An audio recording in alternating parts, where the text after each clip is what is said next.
You can touch it, but you can't really touch your hair during this period. In addition to that, also, a person, for example, who is married, he cannot have any close relationship or intimate relationship with his wife. During that period, one cannot any perfumes. In other words, all these worldly masks and pleasures that we are used to, you get away from it and just come back to your fundamental and basic, simple humanity. Mm-hmm. Now, when we see films and other things reflecting the pilgrimage, we notice that people are chanting on their way to Mecca. Mm-hmm. What are they saying? What are they chanting? Okay. One of the highly encouraged acts in pilgrimage is that once you start this state of ihram mm-hmm. outside of Mecca, that's before you enter Mecca, you're supposed to repeat certain prayer or supplication to God. In Arabic, it goes like this: لبيك اللهم لبيك لبيك لا شريك لك لبيك إن الحمد والنعمة لك والملك لا شريك لك. The rough translation in English, even though it doesn't capture the beauty of it really, it says, "Here I stand in your service, O God, here I stand. There is no partner with you, here I stand. Verily, yours is the praise, the blessings, and the majesty. There is no partner with thee." So it's a kind of like a response to the call of God, a response to the call made earlier, 3,000 years ago, by Prophet Abraham, that everybody should sanctify and purify that house and use it for the worship of the one God. So it's a kind of response to that call. But this chanting usually have to stop once you enter the holy house, the sacred place, the Kaaba, and then you can start, and then there are other proceedings. But it's beautiful to see that happening while people are traveling. I've been in that situation myself, for example, in the plane, for example, when they're getting close to the Jeddah airport, people repeating this, or somebody leading, and the whole plane, the pilgrims are repeating after him. I've been also sometimes in cars, buses or others. Well, again, people keep repeating that until they reach the Kaaba itself. It's really beautiful. Well, now, you brought along some slides. I wonder if perhaps you could give us some description of what the Kaaba is like, what it looks like, and perhaps some explanation of its significance. Sure, certainly. Here's the first aerial view of the Kaaba. As you notice here, right in the middle, there is the structure of the Kaaba itself, and then you have this shape around it, which is just, like building around.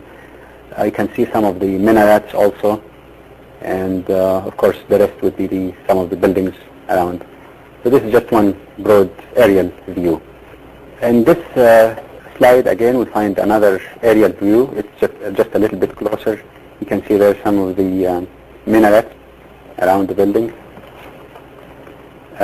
Here's another shot of the Kaaba, a little closer, showing again the number of people inside. Another view of the Kaaba. Big sea, one sea of humanity, of people there. Oh yes, it's amazing really, especially during the major pilgrimage season when there are, hundreds of thousands of people. Actually, about 2 million annually make the pilgrimage in recent years. Here is another view of the Kaaba at night. And by the way, day or night, this is another view. Day or night, there are always people in the Kaaba. I was there once in winter, which was too far away from the pilgrimage season. I went there about 3:30 in the morning, and still there were multitudes of people. It never at any moment was there empty space around the Kaaba. Always people there. Here's another shot of the door, one of the doors of the Kaaba at night again. And this is during the day, some of the minarets. Here is another shot, since you're talking about people, that even might show the extent of number of people inside. This is a little bit of a close-up. You notice there, that's the Kaaba. It's just a very simple cubical structure. It's not required to cover it with this cloth that they do, but it has been just a tradition that they have some material around it with some verses from the Quran inscribed on it, but that's not required. It's simply, but it's a very simple structure. This is another closer look at the Kaaba. This is a door that you see in the far end of the slide, the door to the Kaaba. Of course, you might wonder what is inside. Mm-hmm. The answer is nothing. It's very simple structure. It's just empty from inside, because as you know, in Islam there is no image that one should take for God, physical or otherwise. There should be no image at all. So it's a very simple structure. There's nothing, no inscription even in the building itself of the Kaaba, just pure bricks. This is only just a cover that people have. Here's another entrance. One of the many entrances of the Kaaba has been expanded greatly to accommodate the increased number of people who go for pilgrims. But its main significance really is that you go there and it's very difficult to describe the feeling and the excitement when you see the Kaaba. You see, here now, I am in front of the first house on earth.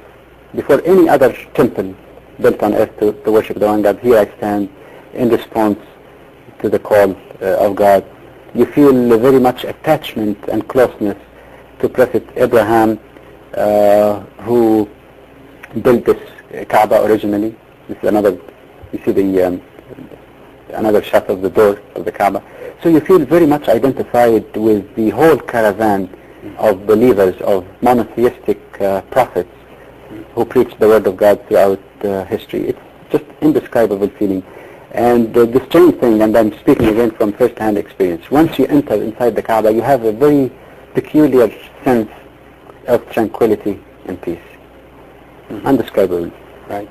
And when a person, or when an individual, a pilgrim, reaches the Kaaba, what are they supposed to do when they reach the Kaaba?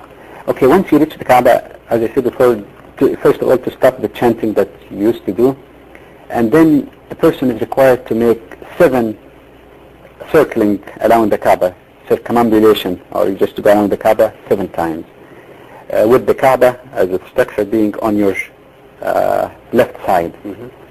Now, in order to have it organized, not only are you required to keep the Kaaba on your left hand so that all people will be moving in the same direction, but also it starts from one particular point, and that is the corner in the Kaaba where the black stone is housed. We can talk later on about the black stone and its origin and significance. But this is just like the cornerstone where you start counting your 7 rounds around the Kaaba. While you're doing this round, you pray earnestly to God for forgiveness, for guidance and support in your life and salvation in your hereafter. Does the circling of the Kaaba have any particular significance? Many people make their various interpretations of that, but first of all the rites of pilgrimage, it should be emphasized, are done out of full obedience and submission to God, to do it exactly as He ordained, as He communicated through His Prophet Muhammad, peace be upon him. But there have been lots of people who have been reflecting also on the significance of that. One of them is an Austrian who embraced Islam. His name was Muhammad Asad, Dr. Muhammad Asad. And he likened this going around the Kaaba as just like the atom, when the electrons and neutrons keep circling around the center, and just like the solar system again, where there is always a center and there is rotation. And he says, in a way, as human beings, we are keep moving. There is always dynamic change, just like circling. But still, as humans, we should always have one clear objective in life, one center in our lives, and that is to worship God, to seek His pleasures in this life, and His felicity and reward in the hereafter. Well, we want to invite everybody to come back again next week when we'll continue our discussion on the Hajj or the pilgrimage. We've exhausted our time for the day. Thank you for watching. Assalamu